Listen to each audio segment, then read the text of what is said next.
समीकरण क्या हो सकते हैं, दूसरे चरण में वो कौन से 70 सीटें हैं जहां पे चुनाव होंगे, वहां के क्या समीकरण हो सकते हैं, सारे विषयों पर बात करेंगे डिटेल पे। आप वीडियो में बने रहिएगा। जो सीटें, जो 20 सीटें हैं पहले चरण की, वो कितने इंपॉर्टेंट है वो सीटें, क्योंकि दूसरे चरण के काफी महत्वपूर्ण होते हैं और वोट डालने के बाद ये रुझान क्लियर हो जाता है कि बस्तर कहाँ जा रहा है, किसके साथ जा रहा है, वो कितना इंपॉर्टेंट है। बस्तर अभी तो कांग्रेस के पास है यशवंत जी। छत्तीसगढ़ राज्य में 2 चरणों में चुनाव की तारीखों का ऐलान किया गया है।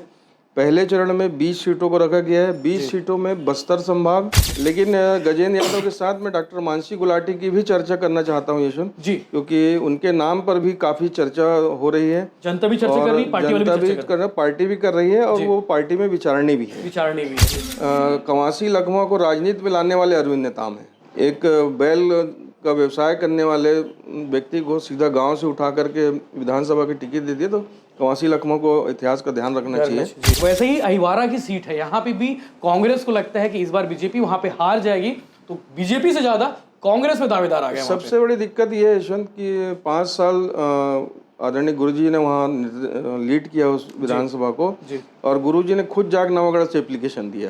इन 20 सीटों में सबसे हाई प्रोफाइल सीट अगर देखा जाए तो मुझे लगता है कि राजनांदगांव वाली सीट रहेगी, राजनांदगांव खैरागढ़ रहेगी यशवंत जी। कवर्धा भी हाई प्रोफाइल है क्योंकि मोहम्मद अकबर जी वहां से मैदान में रहेंगे, ऐसा मुझे लगता है। देखिए, कांग्रेस के पास तेंदुपत्ता खरीदी को लेकर के बड़ा काम कांग्रेस ने किया। 4000 से ऊपर का समर्थन मूल्य वहाँ दिए हैं। नगरनार के प्लांट का जो काम हुआ था, जो जमीनें अधिकृत की गई थी किसानों को, वो सरकार ने वापस की। जिस तारीख का इंतजार था, जिस दिन का इंतजार था, जिस घड़ी का इंतजार था, वो घड़ी भी आ गई, तारीख भी आ गई और दिन भी आ गया। छत्तीसगढ़ समेत 5 राज्यों में मुख्य चुनाव आयुक्त ने घोषणा कर दिया है कि चुनाव कब कब होंगे। तो छत्तीसगढ़ के बारे में आपको पहले ही पता होगा कि 7 नवंबर और 17 नवंबर को मतदान होंगे। हर बार की तरह इस बार भी 2 चरणों में मतदान किया जा रहा है, लेकिन कुछ बदलाव है। पहले चरण में कुछ जिलों को शामिल किया गया है, वो हम आपको आगे बताएंगे। इसके अलावा चुनाव आयोग की घोषणा के बाद भाजपा और कांग्रेस की स्ट्रेटेजी थोड़ी बदल गई है, क्योंकि त्योहारी सीजन के साथ चुनाव होंगे। प्रत्याशियों का चयन भी थोड़ा सा चेंज हो जाएगा पार्टियों का। सारे विषयों पर बात करेंगे। आलोक तिवारी जी मेरे साथ मौजूद हैं, हरिभूमि के ब्यूरो चीफ है, जो लगातार आपको अपडेट्स देते हैं सही और सटीक। हमने कहा था कि 9 और 10 तारीख को आचार संहिता लग सकती है, चुनाव की तारीखों का ऐलान हो सकता है। बिल्कुल वैसे ही हुआ। आज 9 अक्टूबर है और 9 अक्टूबर को चुनाव आयोग की ओर से शेड्यूल जारी कर दिया गया है। अब एक एक सीटों पर बात करेंगे, यानी कि बताएंगे आपको पहले चरण में वो कौन सी 20 सीटें हैं जहां पे चुनाव होंगे, समीकरण क्या हो सकते हैं, दूसरे चरण में वो कौन से 70 सीटें हैं जहां पे चुनाव होंगे, वहां के क्या समीकरण हो सकते हैं, सारे विषयों पर बात करेंगे डिटेल पे। आप वीडियो में बने रहिएगा। बीजेपी और कांग्रेस के मुद्दे क्या होंगे उस पर भी बात करेंगे। भैया सबसे पहले तो शेड्यूल बता देते हैं कि पहले चरण और सेकंड फेज का जो शेड्यूल है वो क्या कुछ है। यशवंत, पूरे देश में 5 राज्यों में चुनाव की घोषणा हुई है। छत्तीसगढ़, मध्य प्रदेश, राजस्थान, मिजोरम और तेलंगाना जी। इन 5 राज्यों में घोषणा हुई है। एक तरीके से ये सत्ता का सेमीफाइनल है यशवंत। अगले साल 2024 लोकसभा के पहले देश में सबसे बड़ा चुनाव है जी। इसलिए दोनों राजनीतिक दल, सभी राजनीतिक दल, दोनों मतलब कहने का मतलब कांग्रेस और भाजपा जो मुख्य पार्टियां हैं, उसके अलावा सभी दल इस चुनाव को गंभीरता से ले रही हैं। दोनों गठबंधन की विशेष रुचि इस चुनाव में है और दोनों गठबंधन एनडीए और इंडिया दोनों का प्रभाव इस चुनाव में दिखेगा, देखने को मिलेगा। छत्तीसगढ़ राज्य में 2 चरणों में चुनाव की तारीखों का ऐलान किया गया है। पहले चरण में 20 सीटों को रखा गया है। 20 सीटों में बस्तर संभाग जी और राजनांदगांव लोकसभा की सीटें हैं जी। पहली बार ऐसा हुआ है यशवंत जब कवर्धा को भी पहले चरण में शामिल किया गया है। कवर्धा की दो सीटें हैं, पंडरिया और कवर्धा जी। ये 2 सीटों को भी पहले चरण में शामिल किया गया है। उसके पीछे की वजह है कि 6-8 महीने पहले वहाँ जैसा वातावरण बना था, सांप्रदायिक हिंसा की जो घटना हुई थी उसको लेकर के उसको संवेदनशील मान करके आयोग ने पहले चरण में शामिल किया है। प्रशासन ने भी उसी हिसाब से उसकी तैयारी भी की है। सुरक्षा व्यवस्था है और चुनाव की जो तैयारियां होती है उसको लेकर के। तो पहले चरण की अधिसूचना आपको 13 अक्टूबर को रिलीज होगी जी। 13 अक्टूबर से नामांकन शुरू हो जाएगा जी और 20 अक्टूबर नामांकन की आखिरी तारीख है। पहले चरण का शेड्यूल है। 21 अक्टूबर को नामांकन पत्र की जांच होगी और नाम वापसी की तारीख है 23 अक्टूबर। उस दिन तस्वीर साफ हो जाएगी कि कौन कौन प्रत्याशी मैदान में रहेगा जी। ये पहले चरण की तारीख हुई जी। और 7 नवंबर को जी मतदान है पहले चरण में, और दूसरे चरण में 70 सीटें हैं जी, जिसमें मैदानी क्षेत्र है अपना दुर्ग संभाग, रायपुर संभाग, बिलासपुर और सरगुजा। इन क्षेत्रों में 70 सीटें हैं जी, वहाँ जो है दूसरे चरण में 17 नवंबर को जी, मतदान होगा। इसके लिए अधिसूचना जारी होगी 21 अक्टूबर को, उस दिन से नामांकन शुरू हो जाएगा। जी, 30 अक्टूबर को नामांकन की आखिरी तारीख होगी। नाम पत्रों की जांच होगी 31 अक्टूबर को और 2 नवंबर को नाम वापसी की तारीख तय हुई है जी, और 17 नवंबर को यहाँ मतदान होंगे। और सभी जगह के परिणाम जो है 3 दिसंबर को जारी होंगे। मतलब गिनती, वोटों की गिनती का काम 3 नवंबर को। सरकार किसकी बन रही है वो आपको 11-12 बजे तक समझ आ रहा है। 3 दिसंबर को तय हो जाएगा कि सरकार जी किसकी बनेगी। जी, जो सीटें, जो 20 सीटें हैं पहले चरण की, वो कितने इंपॉर्टेंट है वो सीटें, क्योंकि दूसरे चरण के काफी महत्वपूर्ण होते हैं और वोट डालने के बाद ये रुझान क्लियर हो जाता है कि बस्तर कहाँ जा रहा है, किसके साथ जा रहा है, वो कितना इंपॉर्टेंट है। बस्तर अभी तो कांग्रेस के पास है यशवंत जी, लगभग सारी सीटें कांग्रेस के पास हैं। और आप ध्यान दिए होंगे कि चुनाव के पहले, मतलब ये आचार संहिता लगने के पहले भारतीय जनता पार्टी और कांग्रेस ने पूरी ताकत बस्तर में झोंक दी थी। जी, मतलब प्रियंका जी, नरेंद्र मोदी, जगत प्रकाश नड्डा जी, सारे लोग पूरा फोकस जो है बस्तर पे ज्यादा बस्तर था। वहाँ 14 सीटें हैं जी, 12 सीटें 12 सीटें हैं बस्तर की। 12 की 12 कांग्रेस के पास हैं। कांग्रेस चाहेगी कि सारी सीटें फिर से आए और डैमेज ना हो, ये कांग्रेस की कोशिश होगी। भारतीय जनता पार्टी की कोशिश है कि वहाँ अपनी स्थिति को बेहतर बनाएं और परिणाम को कुछ उलटफेर किया जा सके, ये भाजपा की तैयारी है। बिल्कुल, इसलिए बड़े चेहरों को मैदान पे उतार रही पार्टी वहाँ पे। सभी तक जो खबरें आ रही है, बड़े चेहरों को भी उतार रही है। दूसरा, संघ की जो शाखाएं हैं, संघ के लोग हैं, उनके विंग है, लगातार बस्तर में काम कर रहे हैं और धर्मांतरण एक बड़ा इशू वहाँ पर बीजेपी उठा भी रही इस मुद्दे को चल रहा है। तो ये स्थिति है कि भाजपा और कांग्रेस का फोकस इस समय पहले चरण को लेकर के बस्तर में ही रहेगा। कांग्रेस मतलब किन मुद्दों को लेकर जाना चाहेगी बस्तर? देखिए, कांग्रेस के पास तेंदुपत्ता खरीदी को लेकर के बड़ा काम कांग्रेस ने किया। 4000 से ऊपर का समर्थन मूल्य वहाँ दिए हैं। नगरनार के प्लांट का जो काम हुआ था, जो जमीनें अधिकृत की गई थी किसानों को, वो सरकार ने वापस की। मतलब जो स्टील प्लांट के लिए जो जमीन अधिग्रहण कर किसानों का ले लिया गया था, और सरकार बनते ही कांग्रेस ने उस जमीनों को बड़ा पैंतरा भूपेश बघेल ने खेल दिया है कि वहाँ पे अगर नगरनार स्टील प्लांट को बेचा जाएगा तो पहले ग्राहक सरकार उसको लेगी सब। तो ये है, अब इशू चलते रहेंगे। दूसरा, सरकार हमेशा कहती है कि बस्तर की तस्वीर बदल गई है, जो बस्तर कहा जाता था। आदिवासी आरक्षण को लेकर के भी एक बड़ा इशू पिछले उपचुनाव में भी देखने को मिला था, इस बार भी वो रहेगा। तो कुल मिलाकर इशू का अभाव नहीं है। नक्सल प्रभावित इलाका है। सरकार ने शिक्षा के क्षेत्र में भी काफी काम किया। स्वामी आत्मानंद स्कूल खुले, है ना। तो सरकार ने काम किया, उस काम को लेकर के बड़े चेहरे हैं, उनके भी किस्मत इस बार मतलब फुल एंड फाइनल वाली स्थिति में है। एक्चुअल में वहाँ कवासी लखमा जी हैं जो कोंटा से हैं, लगातार जीतते रहे हैं, उनकी प्रतिष्ठा दांव में है। उनका सीधा मुकाबला मनीष कुंजाम जी से होता रहा है। बली अभी भी है। सीपीआई ने अपने कैंडिडेट मनीष कुंजाम जी को घोषित किया है। दूसरा, बलीराम कश्यप के परिवार के प्रतिष्ठा वहाँ पर है। पिछला चुनाव केदार कश्यप हार गए थे वहाँ, बहुत कम अंतर से हारे थे। तो इस बार कश्यप परिवार की प्रतिष्ठा भी दांव में लगी है। सक्रियता ज्यादा दिखी होगी। एक चीज और देखना, प्रदेश के महामंत्री भी हैं वो। महामंत्री भी हैं, उस परिवार की प्रतिष्ठा है और प्रतिष्ठा को बचाना इस बार केदार कश्यप के लिए चुनौती है। दूसरा, सबसे बड़ी चीज, वहाँ अरविंद नेताम जो पुराने कांग्रेस के नेता रहे, भाजपा में भी गए, एनसीपी में गए, इस बार आदिवासियों का अपना एक अलग दल बना करके चुनावी मैदान में आपको दिखेंगे। वो किसको कितना नुकसान करेंगे, किन सीटों पे अपना प्रभाव डालेंगे, ये भी देखने वाला। कवासी लखमा कह चुके हैं कि उनका कोई आप असर नहीं है, उनको घर बैठ जाना चाहिए। नहीं, ऐसा नहीं है। कवासी लखमा इतिहास भूल रहे हैं। कवासी लखमा को राजनीति में लाने वाले अरविंद नेताम हैं। एक बैल का व्यवसाय करने वाले व्यक्ति को सीधा गांव से उठा करके विधानसभा की टिकट दे दिए। तो कवासी लखमा को इतिहास का ध्यान रखना चाहिए। अरविंद नेताम ही उनको पोषित करने वाले हैं। आज जिनका कवासी लखमा को पूरा छत्तीसगढ़ देख रहा है, उसके पीछे कहीं ना कहीं अरविंद नेताम थे। ठीक है, राजनीति में उतार चढ़ाव लगा रहता है, पर अरविंद नेताम की अपनी शख्सियत है और आदिवासी समाज में उनकी प्रतिष्ठा भी है। अब चुनावी नतीजे में उनका क्या असर होगा ये मैं नहीं कह सकता, लेकिन उनका प्रभाव आपको बस्तर में देखने को मिलेगा। राजनांदगांव वाले इंतजार कर रहे हैं कि हमारे बारे में कुछ बात करेंगे भैया, राजनांदगांव की जो बाकी जो सीटें हैं, राजनांदगांव पहले चरण में मतदान है। राजनांदगांव एक्चुअली मुख्यमंत्री डॉक्टर रमन सिंह 15 साल राजनांदगांव से विधायक रहे, अभी भी हैं और मुख्यमंत्री भी रहे। तो राजनांदगांव को लोगों ने सत्ता को बड़े करीब से देखा है इसमें। तो राजनांदगांव की इच्छा इस बार रहेगी कि रमन सिंह को महत्व मिले।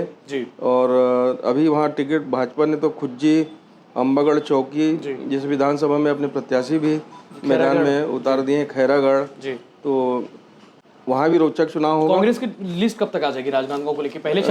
पहले चरण का मेरा ख्याल है कि आज दिल्ली में बैठक है। और तारीख 9 तारीख है आज। मुख्यमंत्री भूपेश बघेल जी, टीएस सिंहदेव, तामदास साहू जी, दीपक बैज सब दिल्ली में हैं और बैठक चल रही है। शाम तक कुछ निर्णय होना है, निर्णय को लेकिन 1-2 दिन लगेगा आने में, ऐसा मुझे लगता है कि 13 अक्टूबर को नामांकन का यहाँ शुरू हो जाएगा, सूचना लगेगी, उसके पहले टिकट हो जाएगा, डिक्लेयर पहले चरण की हो जाएगी जी। तो जो 20 सीटें हैं पहले चरण की, वो काफी इंपॉर्टेंट है। हम आपको बता देते हैं वो 20 सीटें कौन कौन सी हैं, ताकि आपको पता रहे कि पहले चरण में कहाँ मतदान होंगे, क्योंकि 20 सीटों का जो रुझान रहता है वो जबरदस्त रहता है हर बार की तरह। इस बार कवर्धा को शामिल किया गया, तो आपको बता देते हैं। ये है यशवंत, पंडरिया जी, कवर्धा, खैरागढ़, डोंगरगढ़ सुरक्षित सीट है जी, राजनांदगांव जी, डोंगरगांव, खुज्जी, मानपुर मोला एसटी के लिए सुरक्षित है जी, अंतागढ़ एसटी है, भानु प्रतापपुर, कांकेर, केशकाल, कोंडागांव, नारायणपुर, बस्तर, जगदलपुर, चित्रकूट, दंतेवाड़ा, बीजापुर और कोंटा, ये 20 सीटें हैं जहां पहले चरणों में मतदान होनी है। इन 20 सीटों में सबसे हाई प्रोफाइल सीट अगर देखा जाए तो मुझे लगता है कि राजनांदगांव वाली सीट रहेगी, राजनांदगांव, खैरागढ़ रहेगी यशवंत जी, कवर्धा भी हाई प्रोफाइल है क्योंकि मोहम्मद अकबर जी वहाँ से मैदान में रहेंगे, ऐसा मुझे लगता है जी। और आपका कोंटा भी है, कमासी लखमा वाली सीट जो है, जगदलपुर तो रहती है, और बस्तर की जो सीटें हैं, नारायणपुर चूंकि यहाँ केदार कश्यप मैदान में दिखेंगे आपको। और जो सूचना आ रही है कि प्रदेश कांग्रेस कमेटी के अध्यक्ष दीपक बैज जी, जो अभी सांसद भी हैं, उनको भी उनकी पुरानी सीट पे चित्रकूट से चुनाव मैदान में उतारा जा सकता है, तो चित्रकूट भी हॉट सीट रहेगी, हो जाएगी। बिल्कुल। तो अब हम आ जाते हैं दूसरे चरण की जो सीटें हैं उस पर आ जाते हैं, और दूसरे चरण की सीटों पर डिस्कशन भी करेंगे, क्योंकि पहले चरण का हो चुका है लगभग, और दूसरे चरण का अपन बात कर लेते हैं, क्योंकि दूसरे चरण में सबसे ज़्यादा सीटें हैं, 70 सीटें हैं। रायपुर की सीटें हैं, सरगुजा की सीटें हैं, बिलासपुर संभाग की सीटें हैं, और दुर्ग जिले की जो सीटें हैं उस पर भी हम बात कर लेंगे, क्योंकि अब डिटेल से आ जाते हैं। हम आपको बता देते हैं कि सीटों का डिटेल मैं आपको स्पीड से पढ़ के बता देता हूँ। भरतपुर सोनहत की सीट है, मनेंद्रगढ़ है, बैकुंठपुर है, प्रेमनगर है, भटगांव है, प्रतापपुर है, रामानुजगंज है, सामरी है, लुंड्रा है, अंबिकापुर है। अंबिकापुर सीट काफी इंपॉर्टेंट है, महत्वपूर्ण है, क्योंकि यहाँ बीजेपी ने अभी तक प्रत्याशी का ऐलान भी नहीं किया है, और कोई चुप्पी शादी हुई, बीजेपी शादी हुई है इसको लेकर के। तो यहाँ क्या हो सकता है, ये आने वाले दिनों में कुछ न कुछ होगा, लेकिन बड़ा होगा जी। सीतापुर की सीट है, ये अमरजीत भगत जी की सीट है, जशपुर है, कुनकुरी है, पत्थलगांव, लैलूंगा, रायगढ़ भी सीट इंपॉर्टेंट है। हाँ, ओपी चौधरी जी संभवतः मैदान में होंगे यहाँ। ओपी चौधरी को लेकर के छत्तीसगढ़ की निगाह भी उन पे है जी, तो रायगढ़ काफी महत्वपूर्ण सीट हो जाएगी जी। सारंगगढ़ हो गई, खरसिया भी तो सीट जो पता, जैसे कि पहले भी रहे वहाँ पे। धर्मजयगढ़ हो गया, रामपुर हो गया, कोरबा हो गया, कटघोरा, पाली तानाखार, मरवाही सीट इस बार जोगी परिवार का दखल इसमें मुझे लगता है कि उतना ज्यादा नहीं आ रहा है। होगा यशवंत, क्योंकि कोर्ट में मामले लंबित हैं जी, जाति का जो मामला जोगी परिवार का चल रहा है जी, इसलिए वो सुरक्षित सीट पे कोई स्थिति बनेगी ऐसा मुझे नहीं लगता है जी। लेकिन मरवाही का अपना महत्व है वहाँ जी। उसकी पड़ोसी सीट है कोटा जोगी रेणु जी की सीट है, रेणु जी वहाँ विधायक हैं जी, तो इस बार कोटा में भी काफी घमासान देखने को मिलेगा। भारतीय जनता पार्टी भी वहाँ काफी मशक्कत कर रही है जी, जोदेव परिवार से टिकट देने की तैयारी है, लेकिन वहाँ व्यापक विरोध देखने को मिला है जी। तो और कोटा से कांग्रेस ने भी अच्छा कैंडिडेट ढूंढ रही है वहाँ जी। अटल श्रीवास्तव का नाम काफी तेजी से सामने आया है जी। तो अब देखना है कि वहाँ क्या स्थिति बन रही है, लेकिन जोगी परिवार की वहाँ प्रतिष्ठा है, रेणु जोगी को वहाँ लोग श्रद्धा से आज भी मानते हैं, यशवंत उनके प्रति अलग भाव है जी। तो इतनी आसान सीट नहीं होगी, लेकिन वो सीट जोगी परिवार की सीट है। बिल्कुल। लोरमी की सीट हो गई, मुंगेली हो गई, तखतपुर हो गई, बिल्हा हो गई। बिल्हा तो धर्मलाल कौशिक जी की सीट है इस बार रिपीट है वो भी। बिलासपुर सिटी हो गई, बेलतरा सीट भी बहुत सारे लोग हैं वहाँ पे, मस्तूरी, अकलतरा, जांजगीर चांपा और शक्ति, ये 35 सीटें हो चुकी हैं। वो आपको और भी सीटें आगे बताते हैं। चंद्रपुर है, जांजगीर चांपा है, जांजगीर है, पामगढ़ है, सरायपाली, बसना, खल्लारी, महासमुंद, बिलईगढ़, कसडोल, बलौदा बाजार, भाटापारा, धरसीवा अनुज शर्मा वाली सीट है। रायपुर रूरल, रायपुर ग्रामीण पर भी बवाल हो रहा है, वहाँ पे भी बवाल तो धरसीवा में भी चल रहा है, वहाँ भी लोकल कैंडिडेट की मांग हो रही है जी।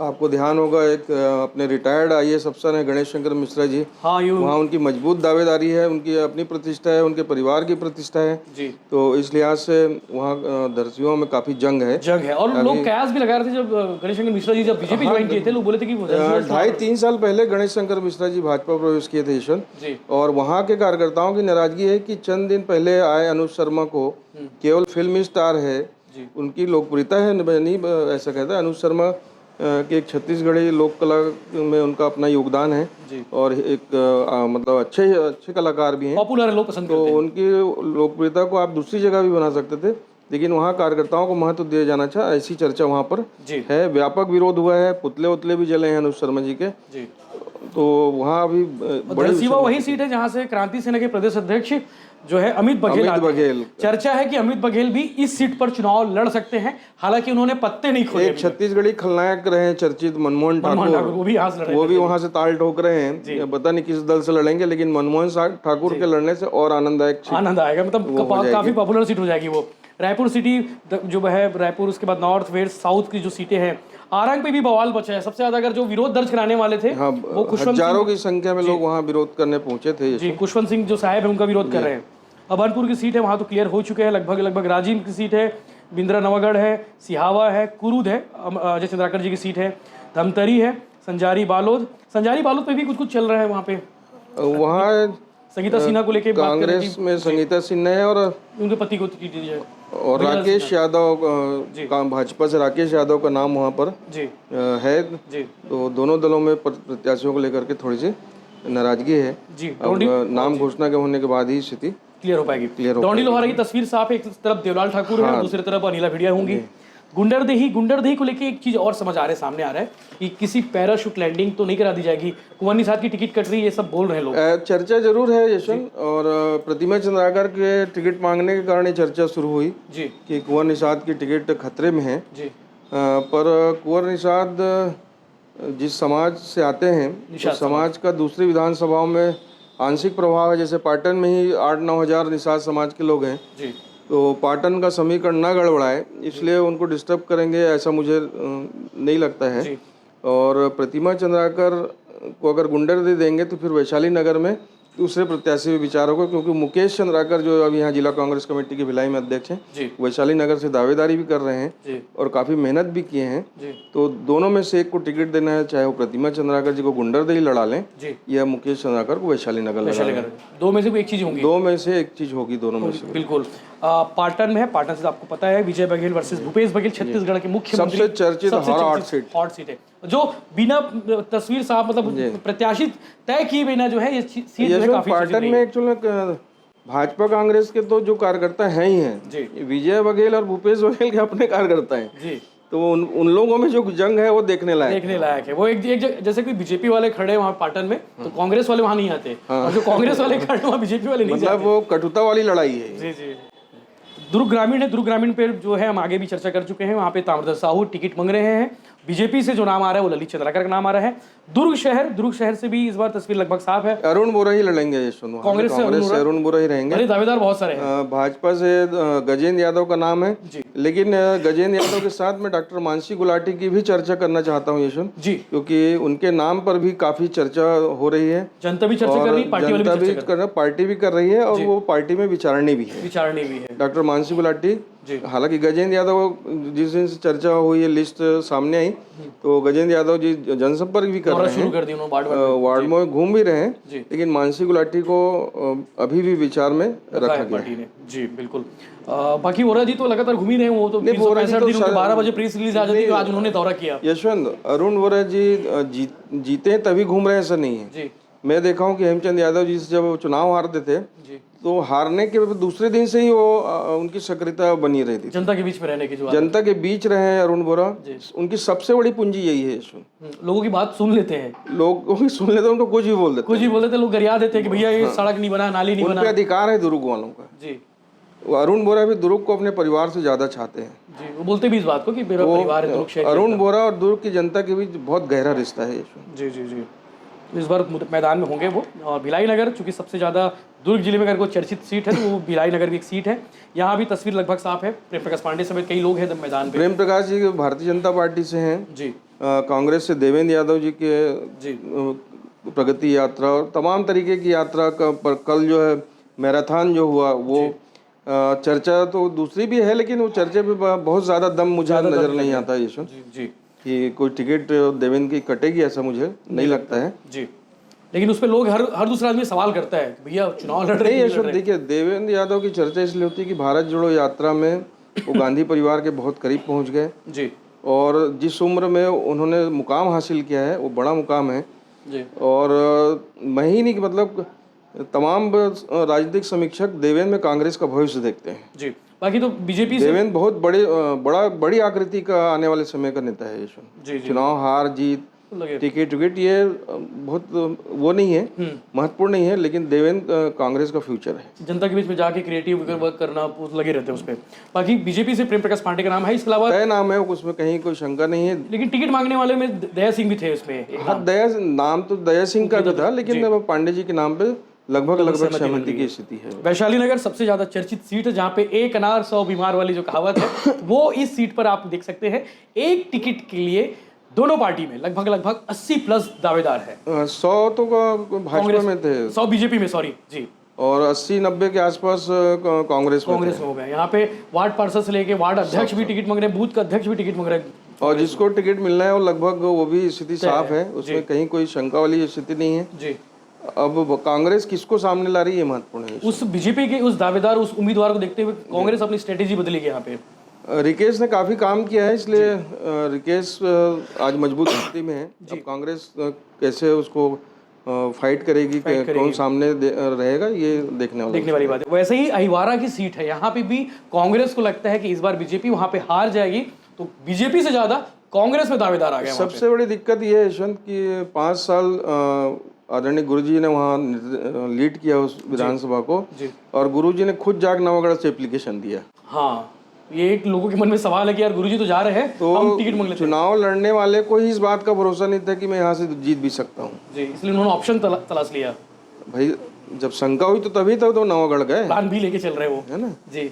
तो जनता भी प्लान भी बना के रखी, जनता भी प्लान भी बना के रख रही है। हालांकि जो मेयर निर्मल कोसरे का जो दावेदारी है वो प्रमुखता है, इसके अलावा राम सूर्यवंशी समेत कई दावेदार इस मैदान पर, इस सीट पर। वहाँ फैसला निर्मल कोसरे और राम सूर्यवंशी में ही होना है। जी जी, राम सूर्यवंशी वही आपके अपने जो वीडियो बनाया था आप देखे होंगे कि जेब में जो है सील मुहर लेकर साथ चलते हैं। बाकी साझा की सीट है, यहाँ भी क्लियर है, लेकिन ये टफ होगा। साझा का वातावरण बहुत बदल चुका है यशवंत। बीजेपी के लिए भी टफ होगा। कांग्रेस से रविंद्र चौबे प्रत्याशी रहेंगे, उनका गढ़ है जी, और साझा से बहुत गहरा नाता है उस चौबे परिवार का जी। लेकिन बीरनपुर की घटना और 2 दिन पहले जो कोर्ट का फैसला आया है, वो फैसले में जो चीज़ें लिखी गई हैं यशवंत, वो बेहद गंभीर हैं। मतलब आप हिंदू समाज को बेवजह, मतलब फैसले में लिखा है कि विवेचकों ने मतलब लड़कों को, बेगुनाह लड़कों को जबरदस्ती आरोपी बनाया और 6 महीने जेल में रहना पड़ा। बीजेपी के प्रदेश अध्यक्ष अरुण साहब यही बोल रहे थे, तो ये चिंताजनक विषय है जी। और हिंदू समाज नाराज है उस बीरनपुर की घटना से। बीजेपी उसको कैश कराने में लगी है अभी। अब बीजेपी कितना कैश कराएगी मुझे नहीं मालूम, लेकिन हिंदू समाज में नाराजगी है, इसका नुकसान कहीं न कहीं उठाना पड़ेगा। ठीक है, बेमेतर और नवागढ़ की सीट के बारे में आप जानते ही, वहाँ पे भी क्या स्थिति है। और ये था आज का चुनाव आयोग के घोषणा के बाद, तारीखों के ऐलान करने के बाद जो समीकरण बदल सकते हैं, जो डिटेल आपको जानना जरूरी था, उस डिटेल पर हमने बात की। आगे आप बने रहिए। 2018 के विधानसभा चुनाव और 2023 के विधानसभा चुनाव में बड़ा अंतर है जी। छत्तीसगढ़ और छत्तीसगढ़ियों की बात जी, महत्वपूर्ण बात इस पे तो जी।